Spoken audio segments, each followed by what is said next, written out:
Le sujet, c'est Martinez Zogo pour revendiquer la justice. Mais avant d'y arriver, il faut savoir que les injustices que subissent les Africains sont parfois muettes, parce que personne n'en parle, et parce que chacun se dit ce qui se passe ailleurs ne me concerne pas. Je m'occupe de ma petite famille et basta. Et du coup, les Africains sont devenus les plus méprisés, les plus maltraités, les plus pourchassés.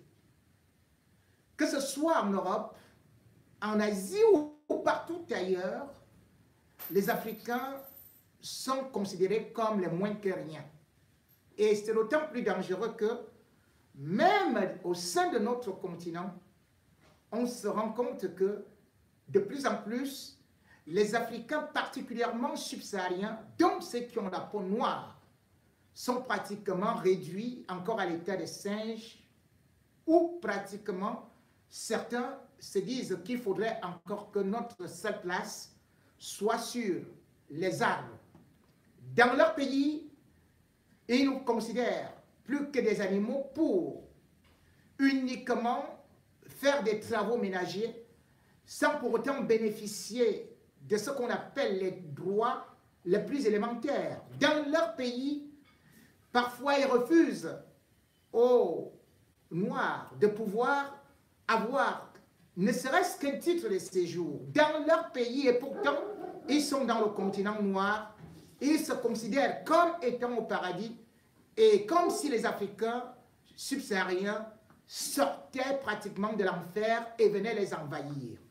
C'est d'ailleurs ceci qui se passe aujourd'hui en Tunisie, où presque tout le peuple noir subsaharien subit non seulement la xénophobie, le racisme et surtout une méchanceté qui n'en dit pas de nom. Mais pendant ce temps, où sont les dirigeants africains? Ils se taisent alors que les appels au secours se multiplient. Raison pour laquelle je lève le voile sur cet enfer que vivent les subsahariens au niveau de la Tunisie en ce moment où d'ailleurs il y a non seulement des mamans, mais aussi des enfants de 2 ans, 1 an, 6 ans qui sont arrêtés, enfermés dans des cellules, dans des prisons, sans que cela ne puisse pouvoir créer l'indignation auprès des dirigeants africains. On voit plutôt que les dirigeants africains, comme des Ponce Pilate, préfèrent dire avec leurs représentants diplomatiques qui sont en Tunisie, que bon, en tout cas, la seule chose qu'on peut faire, c'est qu'on vous demande de respecter les lois. Et bon, si vous ne pouvez pas respecter les lois, vous pouvez toujours venir rentrer dans vos pays. Au Tchad, 2 vols d'Égypte Air ont eu à transporter les migrants tchadiens en terre tunisienne. Que ce soit des Cap-Verdiens, que ce soit des Congolais ou que ce soit des Sénégalais, des Maliens, eh bien, tous dans le même sac, puisqu'ils sont considérés aujourd'hui comme les envahisseurs, d'autant plus que depuis 2018, la Tunisie a vu naître un parti d'extrême droite, un parti presque nazi, puisqu'ils appellent ça le parti nationaliste tunisien, qui bien sûr est en train de pourchasser les Noirs, disant que ce soit dans des métros, dans des quartiers, que le noir est le problème de leur pays. On se serait attendu à ce que le président tunisien puisse au moins calmer les ardeurs xénophobes de ces sujets, que non, bien au contraire. En la date du 21 février 2023, le président Saïd lui-même a pris un discours devant le Conseil de sécurité de son pays pour dire que les subsahariens étaient à l'origine de la délinquance, de l'insécurité, des assassinats, bref, de tous les maux qui minent son pays. On se serait attendu à ce que certains dirigeants puissent au moins réagir pour rappeler la Tunisie à l'ordre, pour rappeler au moins les ambassadeurs qui sont dans leur pays ou les consuls. Mais non, rien n'a été fait.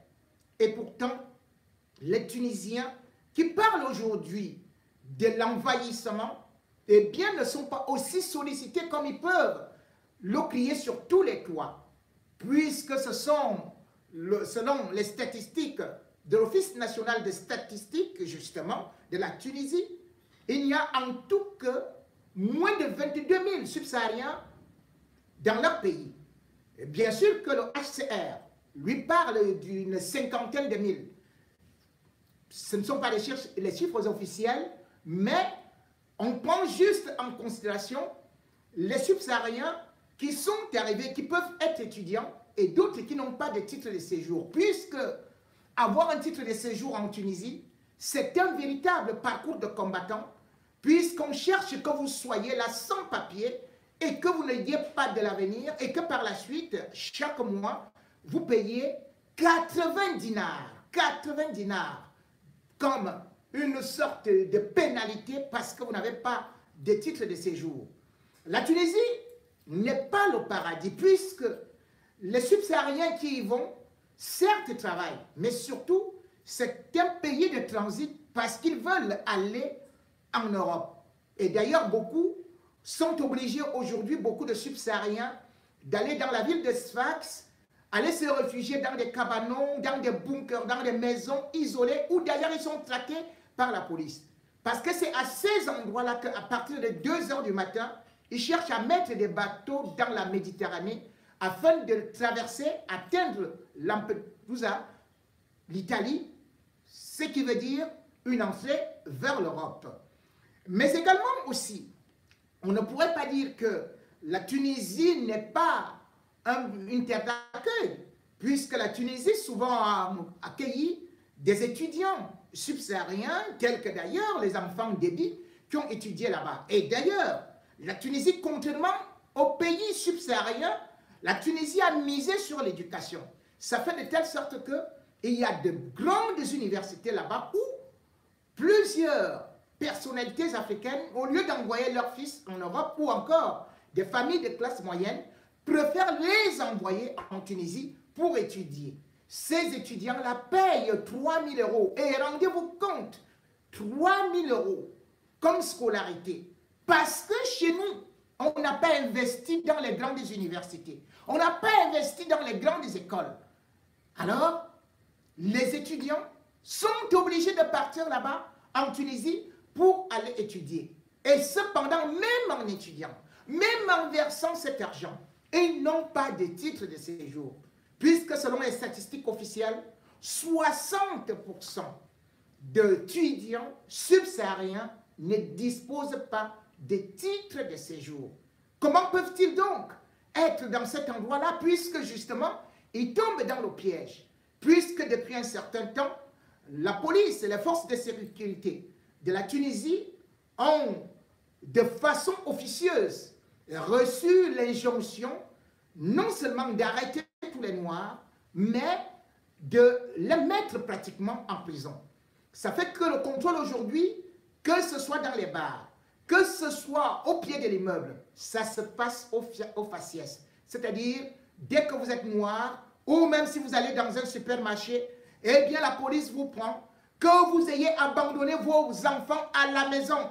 Ils vous mettent d'abord en cellule, puis la prison.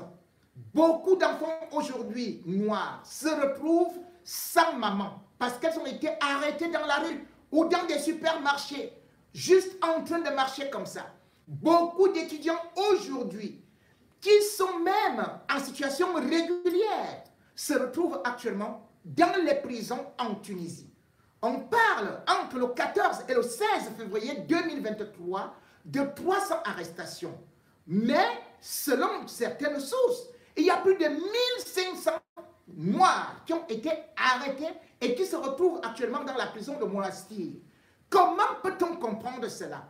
Que des gens soient arrêtés comme ça, balancés en prison dans un pays qu'on appelle la Tunisie et qui aujourd'hui parle plutôt de remplacement. C'est-à-dire que les tests, enfin, c'est-à-dire les slogans fascistes qui ont été utilisés au temps d'Hitler sont actuellement utilisés en Tunisie pour pouvoir se débarrasser de l'homme noir.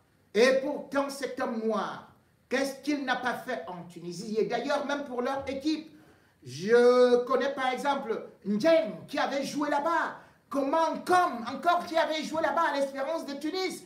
Aujourd'hui, quand même, quelqu'un vient avec son visa. Il a reçu un visa, comme 2 Camerounais qui sont arrivés là-bas. Eh bien, à l'aéroport, on les a envoyés de retourner chez eux. Mais alors, que font les représentations diplomatiques? Lorsqu'on essaie de regarder, côté Côte d'Ivoire, les représentants, au moins parfois, essaient d'intervenir, même quand on se plaint, parce que justement, la Côte d'Ivoire est le pays qui a plus de migrants là-bas en Tunisie, suivi de la République démocratique du Congo, puis vient la Guinée-Conakry. Le Cameroun, Mali et autres viennent derrière. Mais cependant, côté camerounais, il faut savoir justement que les Camerounais aujourd'hui sont considérés comme des parias. Oui, on ne peut pas dire que les Camerounais sont innocents. On ne peut pas dire que les Camerounais n'ont rien à se reprocher.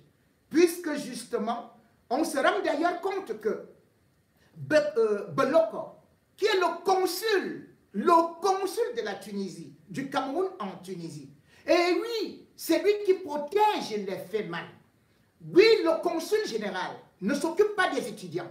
Il ne s'occupe pas des Camerounais qui souffrent là-bas. Mais il préfère garder le réseau des Feman. Est-ce que vous vous rendez compte que, par exemple, ne serait-ce que ce qu'on peut appeler une carte consulaire, si vous voulez l'obtenir en Tunisie, vous allez appeler, jamais on va décrocher au niveau de l'ambassade du Cameroun en Tunisie. Ça tombe dans le vide. Et lorsque vous demandez donc finalement une carte consulaire, celle qui coûte tout simplement 20 dinars, on va vous la revendre, on va vous imposer par des réseaux de Feman de payer au moins 100 dinars. C'est donc le marché noir. Résultat des courses, la plupart des Camerounais, aujourd'hui en Tunisie, préfèrent aller plutôt chercher des papiers maliens ou encore un passeport ivoirien qu'ils achètent dans des réseaux. Pourquoi? Parce que ce soit le Mali ou encore la Côte d'Ivoire, ils ont ce qu'on appelle le free visa. Avec la Tunisie, ils peuvent entrer quand ils veulent et ressortir quand ils veulent. Les Camerounais, donc, aujourd'hui, se retrouvent être ivoiriens, maliens ou même guinéens, parce que les Guinéens aussi, à l'époque, avaient une possibilité de pouvoir entrer en Tunisie en free visa, mais aujourd'hui, parce qu'eux-mêmes aussi sont accusés dans le grand banditisme, eh bien, on a bloqué de ce côté-là. Et parlant de grand banditisme, justement, les Nganda ont fait de telle sorte que, justement, les Noirs camerounais soient fichés là-bas comme ceux-là même qui font absolument dans le faux, c'est-à-dire qu'on multiplie de l'argent, on dit qu'on multiplie de l'argent, et on essaye d'arnaquer certaines populations, et du coup, ça fait une mauvaise réputation. Je vais vous citer par exemple certains noms que vous allez trouver là-bas, qui ont fait 30 ans, qui sont des Camerounais, mais qui entretiennent des réseaux dans l'Enganda, et qui mettent les Camerounais et d'autres Africains actuellement dans de sérieux problèmes. De telle sorte que l'ambassadeur qui lui-même est là-bas, ou Samuel Diobo, il n'a rien à faire, puisque même son prédécesseur, Dr Loué, il avait été chassé de la Tunisie parce qu'il avait été accusé d'avoir harcelé une Tunisienne qui était sa secrétaire. Alors, quand on a un tel comportement avec nos représentants diplomatiques, il faudrait donc savoir que les Camerounais ne sont pas protégés en Tunisie. Et d'ailleurs, c'est l'ambassade ou le consul de Tunisie qui également s'occupe de la Libye. Et vous comprenez donc que ceux qui sont en Libye sont totalement abandonnés à eux-mêmes, puisque le réseau des Feman, comme je vous ai dit, est entretenu par le président des Feman qu'on appelle Landry Tanke. Landry, tant qu'elle est là, il est protégé par les autorités consulaires du Cameroun, les autorités de l'ambassade, avec tout le mal qu'il peut faire. Ce qui fait aujourd'hui que rien que les péchés qu'il commet ou les gaffes qu'il commet à travers Denganda, on soit obligé, avec son complice Gabi, qui lui est aussi du Nord, comme Benoko. Ils sont dans le réseau de la Fémania. Et il y a un autre qu'on appelle Grosse Tête, Raoul Grosse Tête. Voilà un autre individu qui a aussi des réseaux là-bas et qui ne fait pas que du bien aux Camerounais et surtout aux Africains. Lorsque vous les voyez donc, eh bien, vous comprenez pourquoi est-ce que, se basant sur ces individus, parce qu'il y a eu quelques petits crimes, je peux quand même vous dire, ça arrive dans tous les pays. Ah, les Tunisiens ne peuvent pas dire qu'ils n'ont jamais tué, mais ils se sont basés de l'assassinat d'une femme de 65 ans. Et d'ailleurs, on croit bien que c'est un Guinéen qui avait abattu cette femme-là, et puis un autre Ivoirien qui avait enlevé un enfant peut-être de 4 ans. Eh bien, le président Kais Saïd a donc profité de ces deux éléments pour finalement mettre son peuple et sa police derrière les Noirs de l'Afrique subsaharienne. Je parle de ça parce que c'est le désespoir. Je parle de ça parce que même lorsqu'on meurt en Tunisie, on n'est pas sûr que sa dépouille peut revenir au Cameroun. Les Camerounais sont abandonnés là-bas. Au moins, Ouattara est en train de prendre des dispositions pour pouvoir rapatrier les siens. Les Cap-Verdiens prennent des dispositions, mais côté camerounais, on n'en prend jamais la moindre parce que le peuple camerounais est abandonné à lui-même. Raison pour laquelle, par solidarité pour ces étudiants, pour cette communauté qui vit là-bas, je ne pouvais pas laisser cela périr parce que la plupart, ils sont obligés de se jeter dans la mer lorsqu'ils sont persécutés pour pouvoir traverser. Combien sont morts? Combien de cadavres dans l'océan? Oui, ils sont allés. Beaucoup disent, rester au pays, et il y a tout. Mais comment peut-on rester dans un pays où il y a les injustices? Comment peut-on rester dans un pays où il n'y a pas de travail? Comment peut-on rester dans un pays où dès que vous dénoncez, on vous abat? Comment peut-on rester dans un pays où la jeunesse n'a plus d'avenir? C'est pour cela que on ne peut pas tout simplement parler de ceux-là qui vont à l'aventure, parce qu'ils ont vu également les Francis Ngannou se jeter dans l'aventure, traverser la mer et venir trouver le bonheur ici et finalement devenir des héros au Cameroun. Quand ils voient que ce sont les autorités camerounaises elles-mêmes qui vendent aujourd'hui les Francis Ngannou et ceux qui ont pris la Méditerranée, eh bien, comment vous voulez que cela ne prenne pas les raccourcis par la mer ou bien par le désert, en souffrant, en mourant, parce qu'ils vont se dire que nos autorités ne reconnaissent la valeur que de celui qui a trimé, qui a quitté le pays, qui est parti réussir ailleurs et qui est accueilli avec tous les honneurs.